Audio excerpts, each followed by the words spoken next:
need for change is at the heart of your ability to make it happen. Welcome to Turning Inward. I'm Vivian Carrasco, your midwife, teacher, and host for this podcast. Together, you and I are going to navigate the interior life. And we're going to do that by unearthing our personal truth, our own insight, and our inner knowing. These are weekly teachings that are brought to you by hard-nosed scientific evidence focused on spiritual direction with integrity and self-awareness. In 2 words, this is your inner work.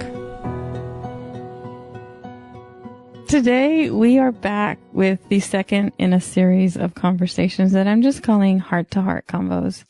And just before I pushed record, I was just delighting in all the juiciness and blessings and wonderfulness of having us together and connected. So today you are joined by myself, your host, Vivian Carrasco. And Char, will you introduce yourself? Yes, Charlene Hoey. And Nancy. Yeah, hi, Nancy Guerrera here. Wonderful. So I automatically, magically, just now got nervous. This is interesting. This is very interesting. So we began our little chit chat before the recording talking about the rules of the mind. And Nancy, you were starting to say something, about being in transition.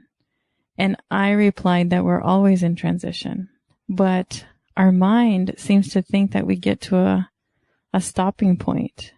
It seems. Yeah, what an illusion, huh?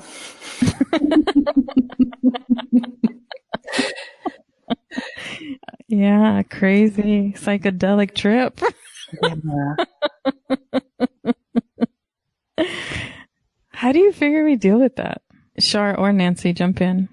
I just get surprised by life. That's what happens to me. I just think, oh my gosh, wait a minute. This was supposed to be the same forever. And then, I can honestly say I probably dealing consciously with transition and feeling into change is a place where I struggle a lot. So I'm totally curious what Char has to say. And maybe I'm just here to listen, really. I don't think so. I have been thinking about this and interacting with people about this a lot lately, the transitional journey, because it's a journey. And for me, being around retirement now, I'm in a very long transition. And it's it takes everything you've got. And Vivi, before we started the conversation, you were talking about breaking the rules, and we talked about the rules of the mind. And I think a lot of the expansion and growth is right there. It's just opening up all those little, limits and boxes and barriers in our minds from all our past experience that keeps us from being able to, as my husband says, have a better imagination about the future. Oh, that is such a beautiful phrase. Yeah. He is a sage. Sure. In his own way, for sure. Oh my goodness. That is such a beautiful phrase. And one of the things that came to mind in response to that when you said evidence, I think a turning point for me came when I recognized that my fear or my ego or the lizard or whatever you call that, the ancient part of us that its job is to keep us alive, that it really did exactly that. All it did was kind of look in the past and say, have I done it? Is there evidence of it being done by me? And when it looked back and said, nope, there's no evidence there, that's when the fear would come up. So I've learned to look for evidence or install evidence or build evidence slowly, drip by drip. Even though I love to leap, it's a very small, slow process. Yes. Well, Dr. Vivian Carrasco, when you open your hospital, I would like an evidence drip. Yeah. I don't know if my insurance covers it, but I want that. A room where we build evidence. This is interesting because that's actually how I see into those 4 sort of journeys or experiences that I take with the folks in within university. They're really intimate small groups, but I journey with them.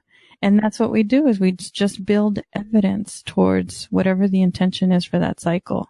But the other thing that these rooms of evidence in our hospital, right, is for me, like attuning to a cycle. I don't know how long it's been. Maybe it's been a year or longer, but I really tune into the cycles of the moon. Maybe because of its feminine energy, maybe because, I don't know, it's so powerful to me, to my body. That's also helped in transition and move through transitions for me. But our hospitals are this. They're these gatherings, the sacred circle, the blessings of us being together, in my humble opinion. Yeah, it's true. Well, so what was kind of coming to mind can you tell I'm a little spitfire today. I'm going through a tough time. I'm not going to lie. I don't want to pretend to the world that, just because you kind of work in these realms in some way that you don't come up against times in your life where you're kind of struggling or the tools you're using need to shift or what you're leaning on for support, might kind of need to change. So that thinking of what you were saying in terms of cycles, I think there really is something beautifully grounding about the regularity of cycles of nature, like the moon. There's kind of a consistency there. There's kind of a sense of holding. For me, also kind of a sense of hope. And honestly, it's a way of relating that I kind of wade into and out of. And I find in these times when I kind of move away from being connected to those more, not that they're powerful, but there's a gentleness to them too, just kind of because of their beingness, I guess.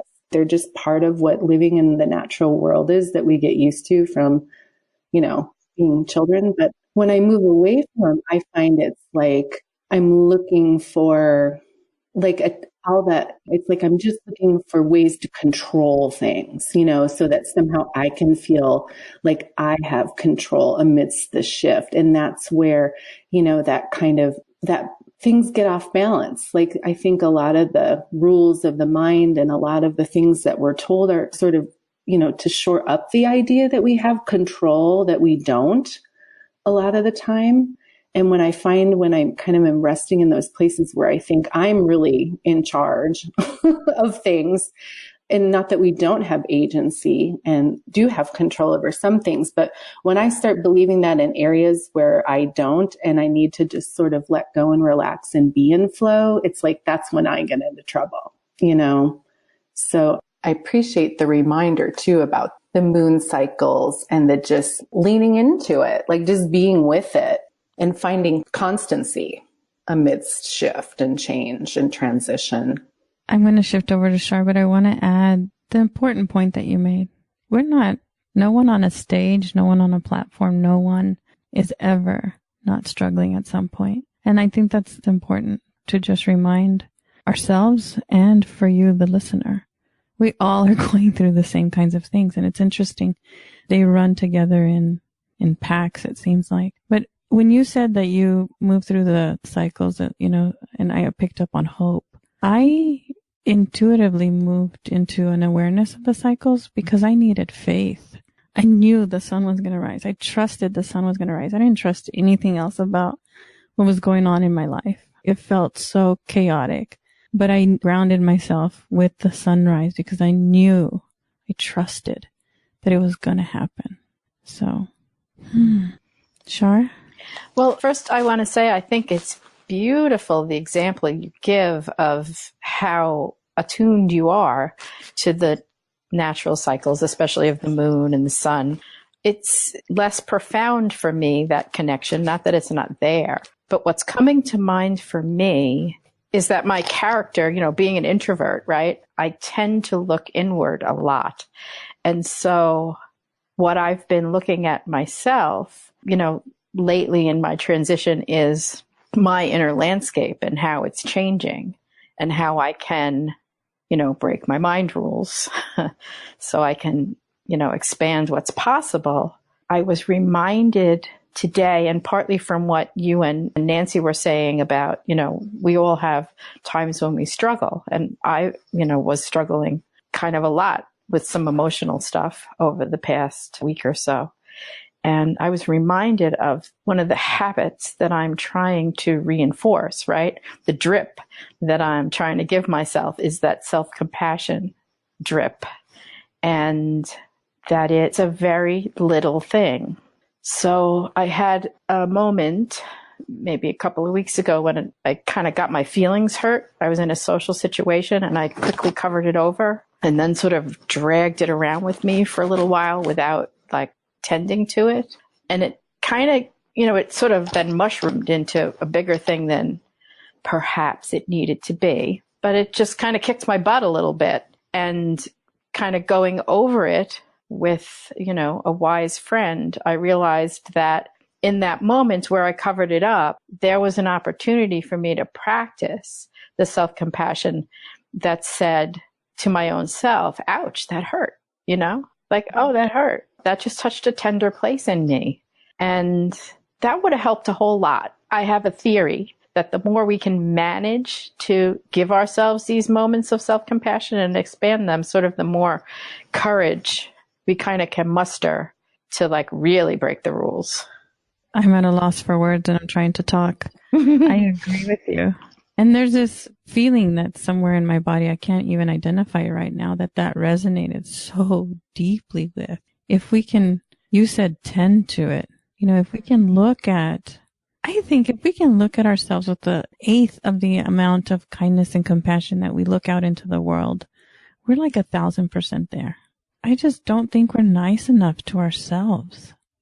Yeah. And I would say that the nicer I am to myself, I perceive in my own life, the nicer and kinder I am able to be to others. I have more bandwidth for it. And that is beautiful because it's a turning of what our mind has made up. It's a breaking of the rule in that way. Because I think what I used to think, and sometimes I forget and remember again, is that the nicer I was to everyone else, the nicer they'd be to me. The more niceness, right? Not true.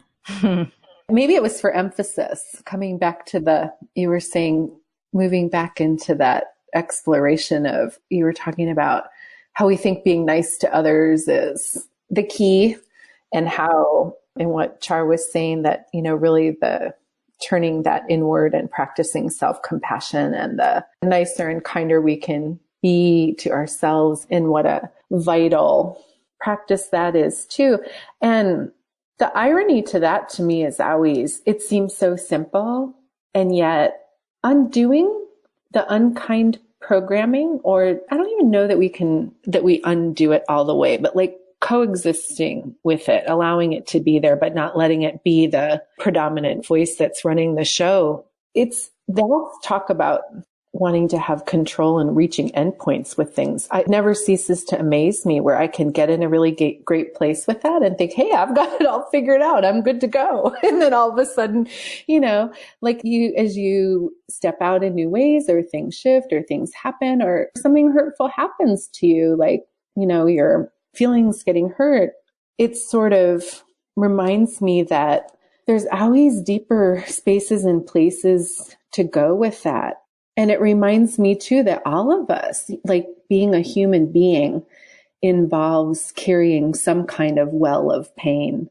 I think Eckhart Tolle kind of talks about that pain body, but that it's there, and it's cliche, but it's so true. The more ways we can offer space for ourselves to be held in our own loving arms, the more we can offer that compassion to others. And the more that strengthens other important relational things, like being able to speak truthfully while being kind, and, setting boundaries while being kind. It just, it really helps you kind of hold the space of humanity together a little bit better, I think, when you devote time and energy to that.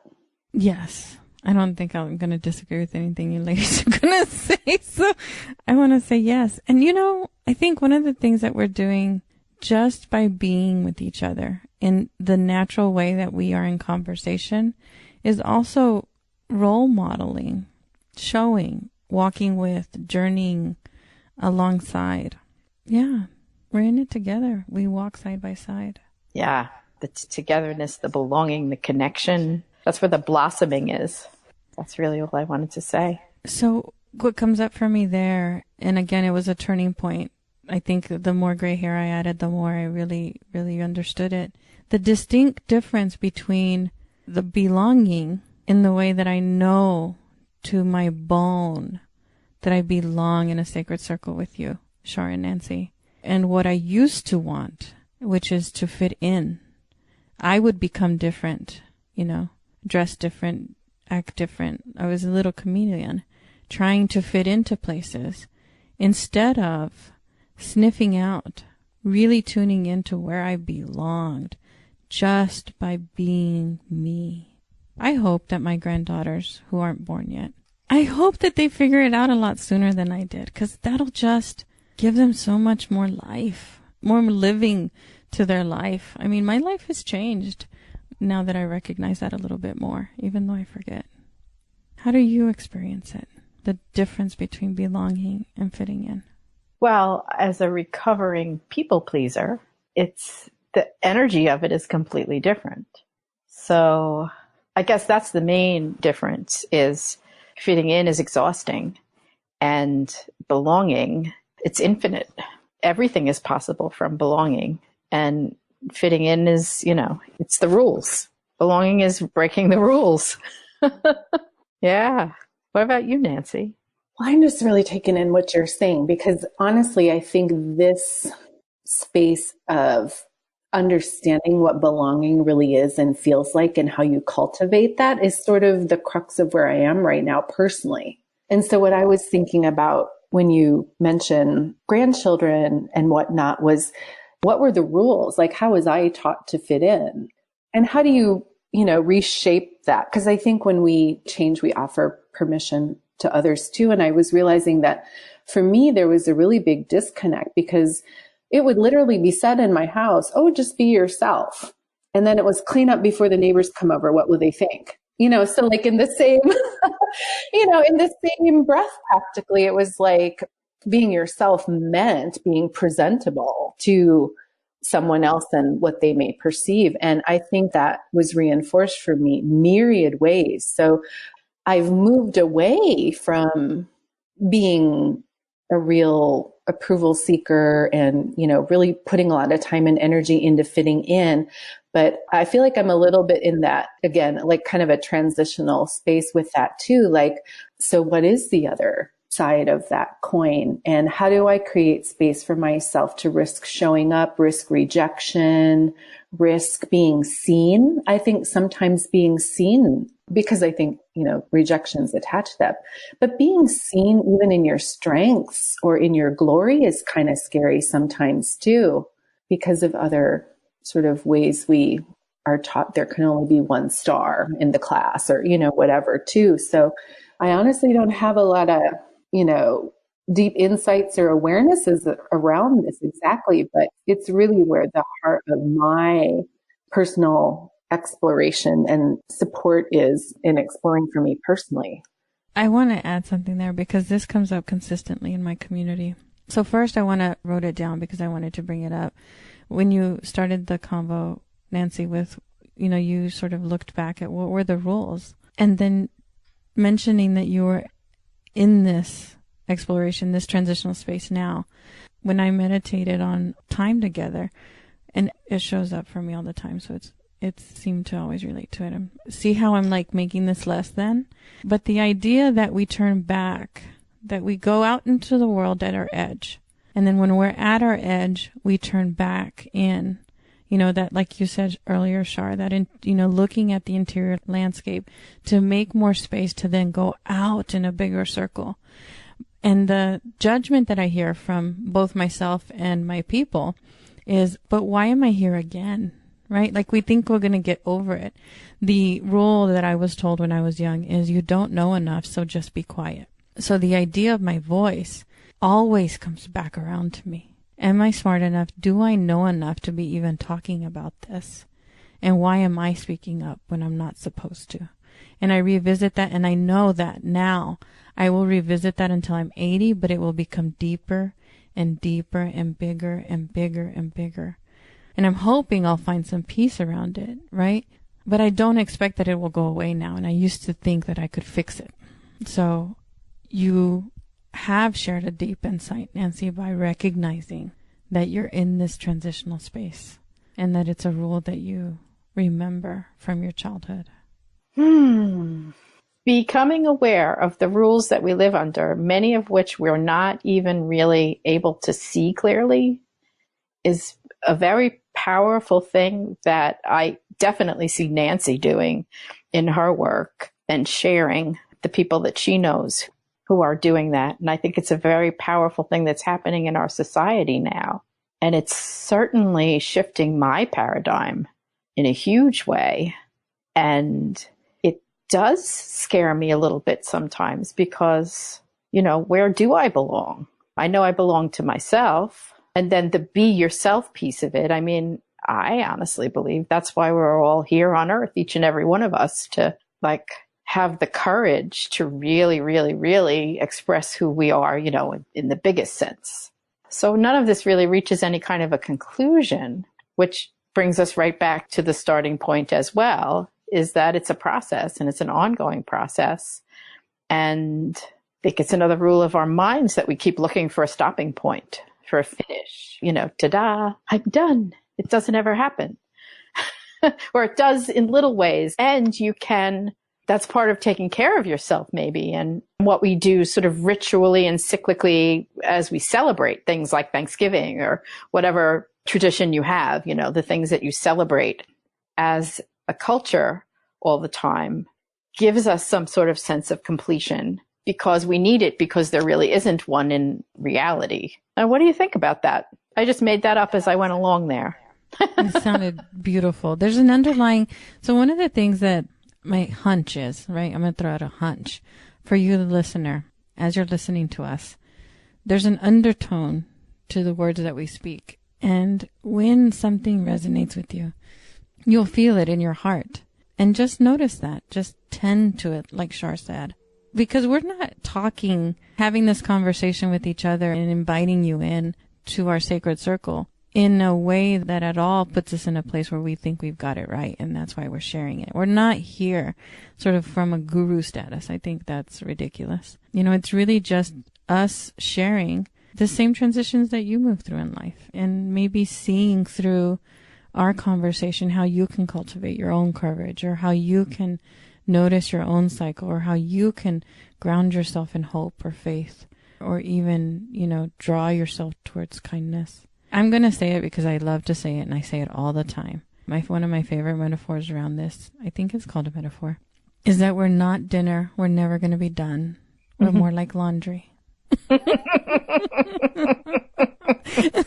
laughing at my own thing. We are just like laundry, you know? We're not dinner. It's not done. You're not, ta-da. We're like laundry. You're just putting those loads in day after day after day. Oh my goodness. That's a great metaphor. I love it. Thank you. I use it all the time. I don't think I made it up. Who knows? Hilarious. I love it. Well, it's funny. So what I was, thinking a little bit about in this too is sort of the difference between being invited to have a conversation in circle and just kind of this heart-to-heart conversation, and how I feel a lot more anxious about someone listening to that than I would if you were interviewing me about something or I was wanting to be an expert. So I'm kind of noting the sense of vulnerability in not claiming expertise. And not only that in terms of educational type things or, that sort of stuff, but even that I kind of have played a little bit with the idea, and you brought up the word guru, about how, we really put people on pedestals, and then when they make a mistake, they fall. And, this kind of hero villain saga we go through that really implies people who are authorities or experts or, whatever, are infallible and need to be perfect and that sort of thing. And I was thinking how I've kind of been playing with this idea personally about how I'm simultaneously kind of an expert on myself and not even an expert on that, because I find I get fixed into those ideas and rules then and identities that somehow then become limiting. So being able to just talk and trust that whatever's coming out of my mouth and through our connection and thoughts that we're kind of sifting through today doesn't have to be finite, or that I could change my mind about something or relate to it differently tomorrow or next week, or, that just kind of being able to be with a sense of fluidity of self in that way too. That, again, to your point, like there's no ending, there's no done. And that feels like something intriguing to me about that came up that I wasn't even aware of, like rules around being on a podcast, because I had never done one before I spoke with you last time. And like kind of that thing of like, oh, what's the script? Like, what are we going to do? You mean we're going to sit here and talk? Oh my gosh. Like that sounds really great. And when the idea that there's someone listening, it's like, oh my goodness, I got to know what I'm saying. And so, yeah, I mean, I'll probably just cut myself off there because I don't know where that's heading. But the idea of sitting here, like us being ourselves in some way, and we all know each other for, fairly well in some way and have a comfort. And it's in that belonging, like it is, because there's a bit of core belonging here that I think, at least speaking for myself, like I do feel pretty comfortable saying whatever. And that's really strange to think that's good enough, or that would be okay, or that someone would want to listen to that, I don't think that, and this is a hunch, it might not be true, but because so many people look at me like I'm weird and say, do you always have these kinds of conversations? Like, are you just always deep? And I'm like, this is deep? You don't know what deep is. I think I'm making a generalization that not the folks listening to this right now, but in general, more people than not feel more comfortable at those surface conversations. And this feels vulnerable because it is real and it is true. And it is what is closest to our own hearts. Like, you're right. It's easier to sort of present than it is to, do self-inquiry. And that, God, the awareness that you're having in the moment, Nancy, I think is just showing, modeling, like being an example for someone on how you can do that. Because that's the answer I get all the time is, but how do we do it, right? So what I want to lead to, and I wrote down fluid because fluid really resonated with me, because we do need, when we maintain a fluid vision or stance around our identity, we can allow and surrender to that possibility a lot more. But so often, imagine if, like when I see my nephew who I haven't seen in 4 years, and I just made that up, but I'm looking at him in comparison to what I saw before. Like that image of what he was before is what I immediately imagine. And I don't know the experiences that he's had, for the last 4 years, or how his life has been formed. And so getting to renew that relationship with each other in an identity that keeps moving is, I think, the work of our lives in relationship. We're a really good insight. Wow, that just blew my mind with bringing in that, breaking the rules of insisting that the past be present in other people. Like, oh, yeah. And that's been part of my work lately, especially because the transition happened to begin is, my husband just retired. And so we're together all the time, which is wonderful. We love each other. We enjoy many things about it, but it's a lot. And that's the crux of it right there. There's the better imagination. Can you release that person from having to, your mind from finding evidence that that person is, just a certain way and no other way and will never change or be any other way or whatever, good or bad, to actually see what's in front of you and respond to what's happening in this moment. That's not always easy to do. And it is, one of the secrets of a happy life, I think. I think you're downplaying it a little. It's never easy to do. Ever. I don't know that it's easy. I don't know how to make it. It's not easy. But it's simple, right? It is simple. It is so simple. Yes. What keeps coming up in my mind with all these things that we're talking about, right, is because we're all going through our lives and we're saying, oh, look how beautifully this works and look how limiting this can be, right? And the trick, right, to get the drip going all the time, right, is to remember all these things. Oh, be in the moment. Open up the limits. Open up the mind. Oh, be kind to yourself. But it's like moment by moment, you have to pick like which thing you will expand your ability to really, really, really be yourself as opposed to close it off. And therefore expand your ability to connect, as a whole being with all the joy and beauty around you. And I think we said that too. Well, each of us in our own way has said, it's like, I remember this. And I'm like, oh, I remember. And then I forget. And we oscillate. That's what we do here on Earth. We oscillate. And there are your cycles. And that's okay. It can be okay to oscillate. It can be okay to revisit. I think we have no choice. Right. Yeah. So I have a question that's come up.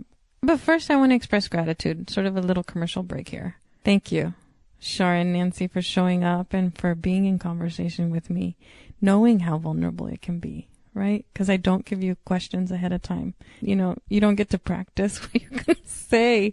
That takes so much courage. So thank you from the deepest part of my heart and my being. Thank you. You are serving people in ways that you will never realize right now. You will ripple out into the world. This is an act of love. So thank you. And the question I have for each of you, and it's come up several times in my mind, so close in my heart, so my mind in my heart, grounded in my heart, is saying, how do you cultivate that courage? And that's a question for each of you. And I'll answer it after you guys. How do we cultivate the courage to be fluid, to be kind, to allow, to surrender, to trust? How do we do that? Nancy, you want to go first? Gosh.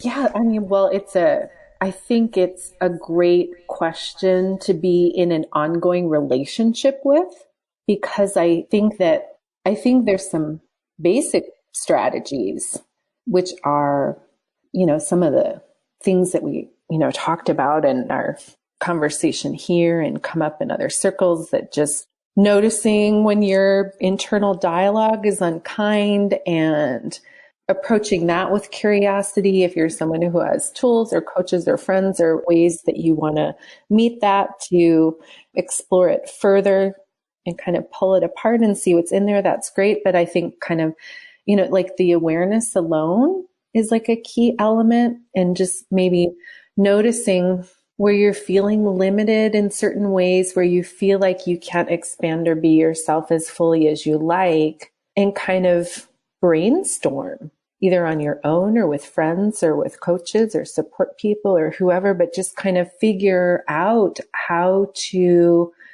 find, even, I'm going to say small ways, but I don't think there's ever really small ways, but to risk showing up differently in a way that feels like it would give you more space to be yourself, be more loving to you, kind of notice the rules you want to break a little bit and see where you can lean into them and risk showing up differently. And I think that kind of gets metered then with building a capacity to kind of have your own back when you do that, like knowing that it's going to be okay, and that may require some supports or some support people too, when you step out of your comfort zone. But I think for me too, like one of the hugest things and what I really appreciate about both of you and some other friends too, is like having the opportunity to talk and share about our experiences when we do those things, whether we want to crawl back into a hole and wish we never did it again, or we, feel really, sort of proud about how something happened. I think we absolutely learn in community and support. Like, we encourage each other when we talk about difficult things that we move through or are sitting with. So yeah, I think that's kind of what comes to mind for me with response to that question. Thank you. Before I answer, Vivi, I just want to thank you for inviting me here. And I think both you and Nancy have a genius for this, the ability to just wing it and have just a really loving, interesting, generative conversation that actually is helpful to me while I'm having it, and I can see is worth recording and sharing with other people to do exactly what Nancy was just talking about, to share your struggles in a way that's not just, whining and complaining and saying, oh, poor me, but to say, I know I'm not alone in this. And I know that there is a way to feel better isn't really the right word, because isn't bad necessarily, but it's the universal struggle that we're all in together. And society sometimes tells us that, no, everybody else is fine. It's just you. And that's just not true. So, but to actually answer the question that I think you're asking, I do want to say that for me, meditating is a huge, huge thing that helps me return to myself and to help me notice, like in my body, when I'm out of whack and suffering and when I'm actually at peace. Because I think that for many years, when I was younger, and especially when I was very busy, I wouldn't even notice that I was out of whack until, said something I wish I hadn't said, blew up at somebody, or, wound up in tears in a corner, or, too sick to go to work, or whatever it was. I would let those things go for a long time. And I don't do that anymore.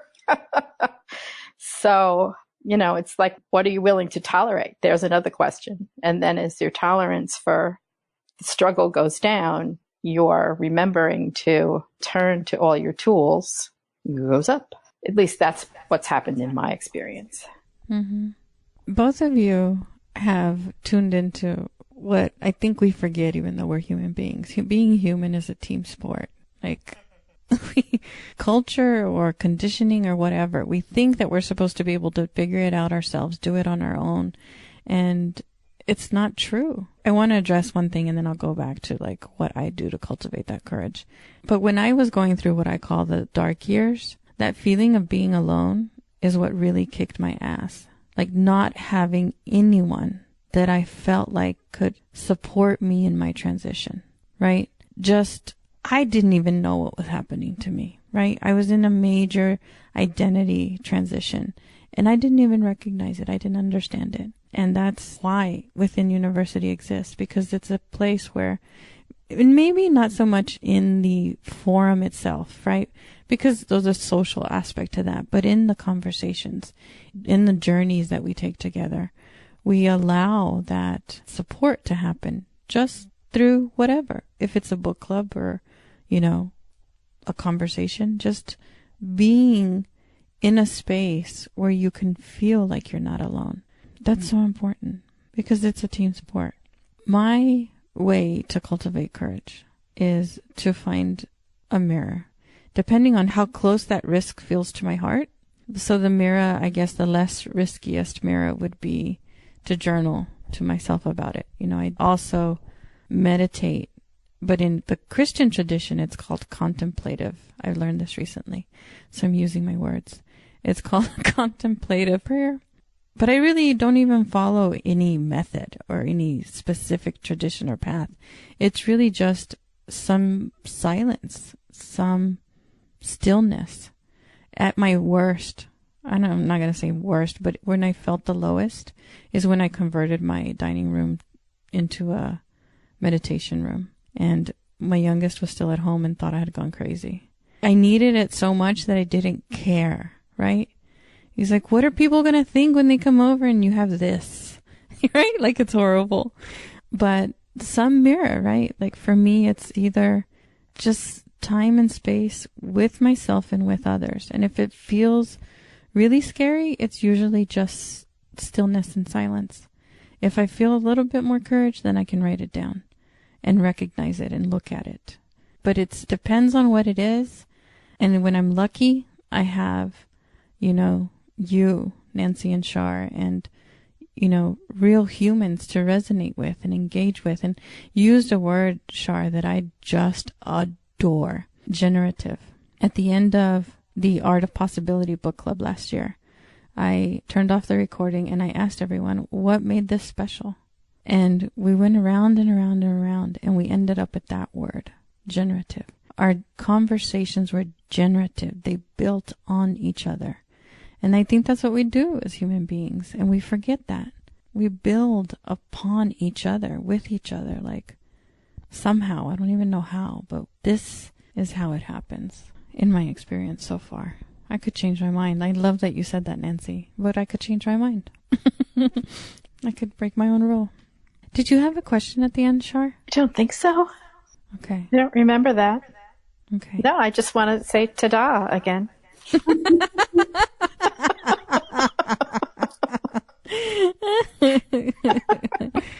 Yeah. And I'd like to say thank you too, for Vivian, for organizing this and having an opportunity to speak with both of you. It's been a heartening way to spend time today. Say more. I like that word, and I don't think I've ever heard it before. I don't know if it's a real word or not, but I've been using it lately. I like it. Heartening. Heartwarming. Introducing it to me. Kind of like heartwarming.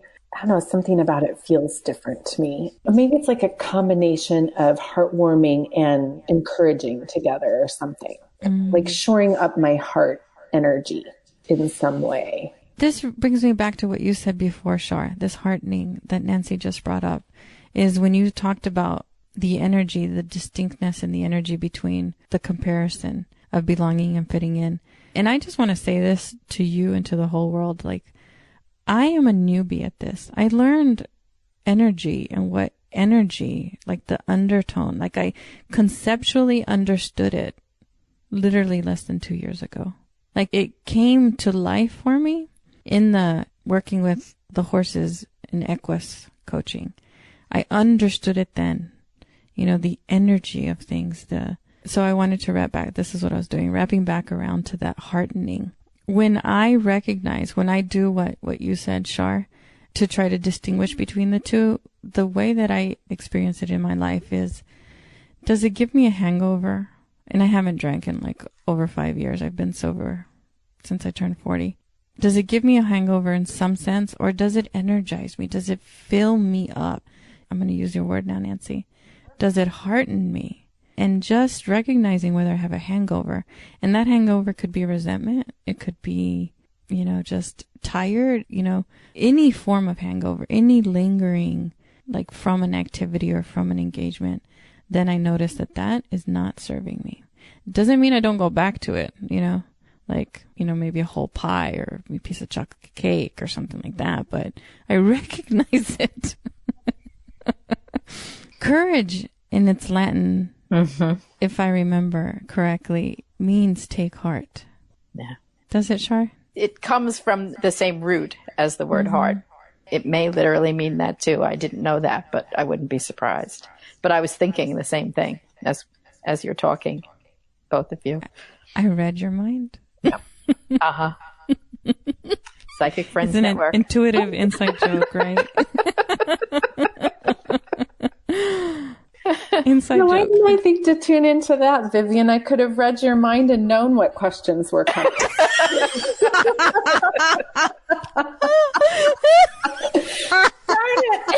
That would make it easier. No, I'm just kidding. Right. And who's to say you didn't? Right, Exactly. Right. Who's to say you didn't? Beautiful, Char. Oh, yeah. When I first heard that, I think what really resonated with me is this, because what I also hear from folks is that, being in the flow, surrendering to the moment, allowing fluidity, that seems so passive, right? It seems so like you're not doing anything. But courage, if it does translate into take heart, or if it's at its root, it means take heart. Like take heart, like you take it. And even the phrase cast out fear, you cast fear out. You pick this baby up and you throw it, you cast it out. There's action behind that. There's energy behind that. It's not passive at all. It takes more of you to cast out fear, to take heart, to cultivate courage, than it does to not be real. I mean, yeah, I think I said that right. It's less work to pretend. It's less work. I mean, it'll drain you, but the real work, the mastery level of who we are, it takes a lot of effort, I think. Of just the right sort, though. And how do you get there, Char? Well, I think everything that we've been talking about, right? So it's like we might think that, we kind of have to like white knuckle it and do a lot and say a lot. If you are in a social gathering, right, and you show up with the intention to be kind, right, or you show up with the intention to be nice, those are two different energies, right? So kind of the game of being yourself, part of it is to keep tuning in, and shaping your intentions so that they actually align with your deepest values, not your most superficial ones. And that does take courage, but it actually doesn't drain your energy. Whereas the other doesn't exercise your courage muscle, but it, in my experience, drains my energy. Thank you for sorting that out. You just made complete sense of what I just rambled. You are welcome. Thank you for rambling that so I could come up with that coherent statement that I never have ever made or thought before. Because this is generative. Exactly. I do this because there's no other way for me. Like, I don't know what I'm thinking until I say it. So it's kind of the opposite courage, for me. Vivi. It's one of the things I love about you. And it's unique. I had to pause and just think, just receive that, accept it, and say thank you. It did give me the like nervousness, like, oh, compliment. Oh my God. Duh! You said earlier, Char, that you were a recovering people pleaser. Mm-hmm. For some reason, what's coming to mind is a long time ago, and not that long ago, but I started to do things on the outside to build that courage muscle on the inside. And one of the silly things that I did, well, first, my whole wardrobe is mostly blacks because I just don't like to think about what I'm going to wear. But I started to wear like opposite socks or something that was off, just so that I could go through the world, even on my way to coffee or whatever, and have people kind of look at me weird. Like, just build that muscle of people looking at me weird because it was uncomfortable. And I don't know, because the internal landscape, you have to find what that, I'm not giving this out as a direction, but for me, I had to find something that symbolized on the outside what I was trying to build on the inside, and allowing that look, right? Like, that helped me to sort of cultivate that courage in that space that you mentioned earlier, Nancy. What that brings to mind for me is probably in my 40s when I first realized that, I didn't have to, like, I don't want to is a good enough reason for saying no. I didn't have to come up with some logical reason why I couldn't. I could just say, no, I don't want to. Yeah, no thank you is a complete sentence. Okay. Rule broken, right? I had a rule. I didn't even know I had it.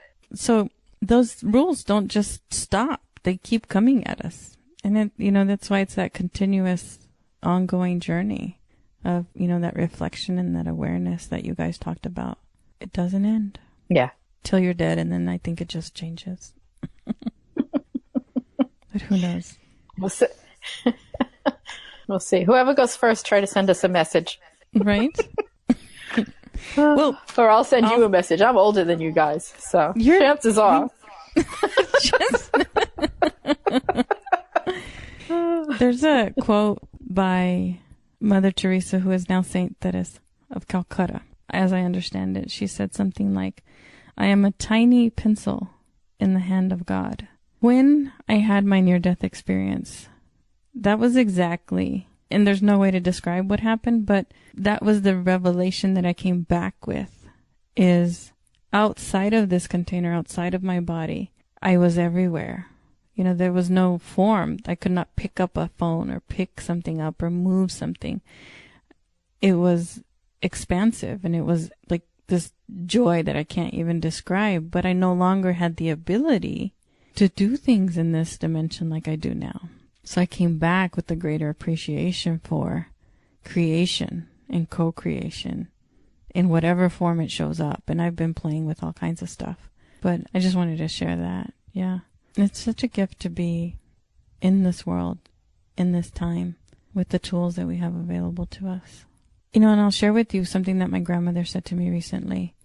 She grew up, and she's 84, and she grew up without electricity, and, you know, when she was young, you know, none of the creature comforts, we call them, that we have in this day and age. And she worked from sun up to sundown, and, you know, she was in the kitchen all the time. She was feeding 13 kids. And she told me, she said, I liked my life better than now. I know. And, you know, it was a longer conversation, but I'll summarize it. My hunch is that that life felt purposeful to her, right? There was meaning in the labor. There was production. You know, she saw things.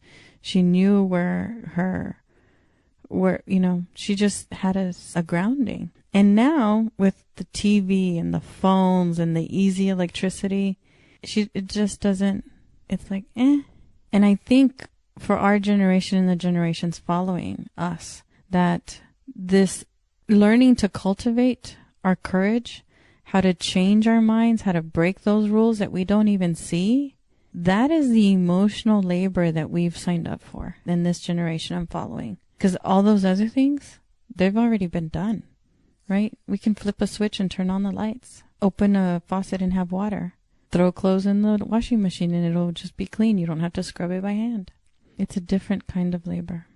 Interesting. You know, you bringing up your grandmother brings up for me, because I did just refer to age a minute ago too. We live in a culture that values youth pretty much above anything.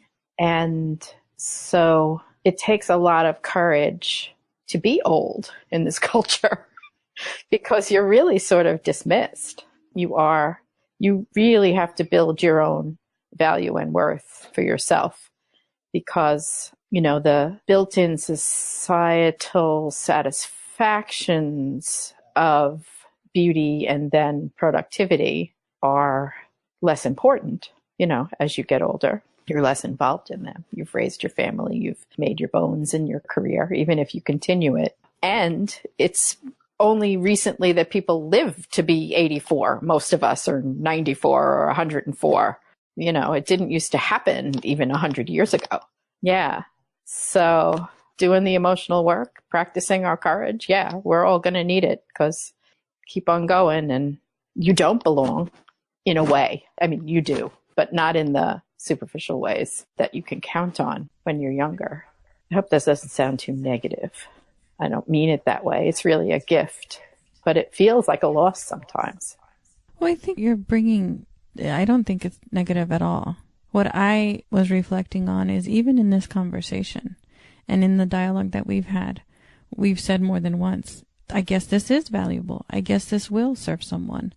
Even us engaging now, maybe the underlying, you know, itch in that is this productive enough? Is this good enough? Is this, you know, and we're reminding ourselves by saying that, you know, that yes, this is good. And not that there's a bad, not in a dualistic way, but this is it.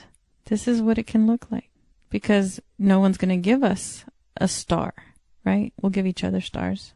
We'll give each other A+.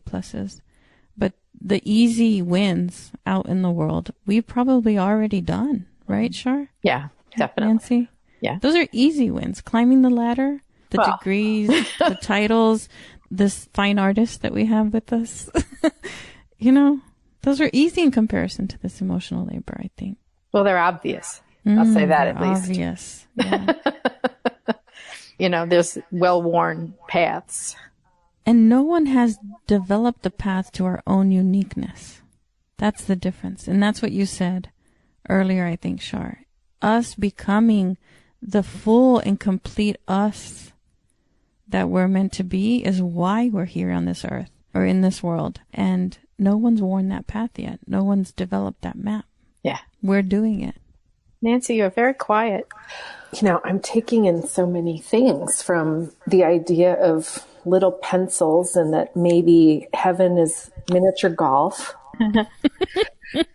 Well, and as you were talking here too, I mean, what I was thinking about is, kind of back to those rules and society and productivity, and how, that kind of how like erasure and fitting in are kind of two sides of the same coin, and outside of that is belonging, right? Like outside of that is cultivating a universe in a space where we all get to show up and hopefully be supported and, in ourselves and in each other, kind of in that opportunity to be self-actualized.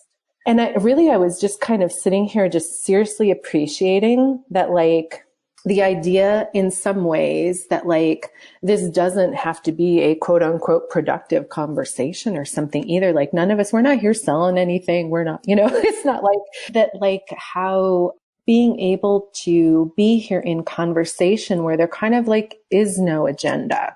Like, there's nowhere we have to go. There's nothing we have to do. Like, for right now, we just get to pay attention to what each other are saying and what's coming up, and like just kind of be with this. And there's something, it's measuring, you were talking about values earlier, Char, and those connecting into those really deep values of humanity and belonging. And it's like this is productive because we're kind of like being, and so those rules of society that say, you got to look a certain way, you got to do a certain thing, you got to achieve this, that, easier for some than others in the hierarchical system we have. But at the same time, and there's some meaning to be found in that in some way, but like ultimately, if somebody's aging and they're discarded, like that's fundamentally, just inhumane. And how, what a narrow, just kind of makes me think of how, narrow living can be when we're living that way, or when we're judging ourselves that way, or when we're kind of on that track and kind of attached to that kind of thinking. And so really in some way I was quiet just because I was like, oh, this is so nice just to sit here and listen. Like, this is awesome. Like, I don't have to do anything right now. I'm just appreciating what both of you are saying and having time to just even breathe in this conversation and notice what curiosities come up when one another are speaking, or what that, like it just, I think having some space to relate and connect and wander through our thoughts and share, like it just, you were saying something earlier, Char, where you were like, yeah, I can understand why people would listen and hear the value in this conversation. At the time I was like, really? They will? Okay, we're on a different planet right now. No. But seriously, in that moment, like I was still in that brain of like, oh my God, what a, in some way, like, what are we doing here? Is this okay if somebody hears it, and kind of, as things have continued and I've just allowed myself to sink in and just be with this. It's like, I'm meeting you where you are now. It's like, yeah, I get the value and I am experiencing it as we're doing it, which is exactly what you said, so it's kind of cool. So thanks to both of you again. Thank you for reflecting that back. Thank you. So I'm hesitating a little bit because this almost feels like a Catholic confession. But when Nancy, and I know Nancy and Char are going to share their details so that you can reach out to them if you'd like to look into their services or reach out to them for support directly. And we'll do that in a couple of minutes here. But what I wanted to say is, and it felt really odd to me because for so many years I've had this attitude towards selling and towards marketing. And recently, very recently, I've had a sort of turn. And when you said we're not selling anything here, I got a bit unruly in my head. And I wanted to say, but I am selling. This is what I'm selling, the idea that it matters for you to turn inward, to look at that interior landscape, to tune into your heart. That's what I'm selling. I'm selling you And if you're listening, you're sold already. You're already curious. You just don't know how or when or if, but you've been drawn towards this. And I just want to tell you that it's going to be okay. It will end up and come back, it'll end up better than you even imagined. I have not heard anyone say that wasn't through their transition, not say to me, it was a lot of work. It was super scary, but it's even better than I ever thought it could be. And if you're not at that point yet, you're not through it. So until the next transition. So I just wanted to just be real about the fact that I am selling this, what we're doing, how we're being. This is different than what I see out there. And I think this is the way to go in however you go there. I'm glad you said that. I'm really glad you said that. And now I feel like really nervous about it. So I'm just like in my mind going, maybe I shouldn't have been like, get off your pedestal, Vivian. But yeah, I do feel passionate about it. Well, ultimately, in some way, I think we're all in some way really just looking to be seen and heard and recognized and to have space, with someone who's really there to listen and can reflect back to us our brilliance when we're not seeing it in all kinds of different ways. And I find that, it's like what you're saying and how I'm hearing it here is kind of that just like the value really is offering space for transformation and just like human connecting. And that's kind of breaking the rules, There's an agenda with it, but it's not the same one. It's not the one we've been taught. It's like bringing a car into the shop and you got to fix the, radiator and get it out and back moving again, pat it on the butt and say, see you in 5,000 miles when you break down again. It's like really offering, a different place, a different foundation to invite people to experience different ways of being and offer that, in whatever way feels good or right in their own lives. Transform the way they're relating to others and humanity too. Hell yes. Sign me up. Where do I sign up? No, I love it's breaking ground. It really is. Transformational space you offer within university. And the way you navigate it too. I mean, we talked a little bit about that before, just trusting your instinct. That's breaking the rules. Instead of having your, not that there aren't times or ways or spaces where having a specific 5-point thing you want to facilitate is useful, but like showing up with what's feeling real and true in the moment is riskier, braver, and trusting that, we can tune in and to what one another needs and one another hears and still know that and that may miss the mark for somebody sometime and someday. And that's okay too, because there's no getting it right. So when I promised the listeners that we were going to have a heart-to-heart conversation, I know I over-delivered this with y'all, right? We really, I think, dive deep into our own hearts and share them with you. So, Char and Nancy, will you tell everyone where they can find you on the interwebs? Yes, you can find me at www.charhoey.com. And I will just say that when you get to my website, it's very focused on business. And that is something that I'm transitioning from. But the underlying sort of process that I like to look at is helping when you need to really dig down and navigate between, what you think you should do and what you really want. And, getting through the confusion of that, whether it's for your business or for another kind of transition in life or other kind of transformation you're trying to make. That's what I love to connect with people about.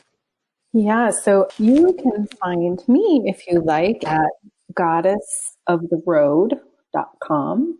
And interestingly, so Char, I'm shifting a little towards focusing on business and aiming a little bit more at, I do intuitive energy reading and blend that with coaching. And I use a lot of visual tools and sound and music and some other kind of playful things. Because for me personally, a lot of the journaling and word-based processes weren't as effective for me to kind of get outside myself.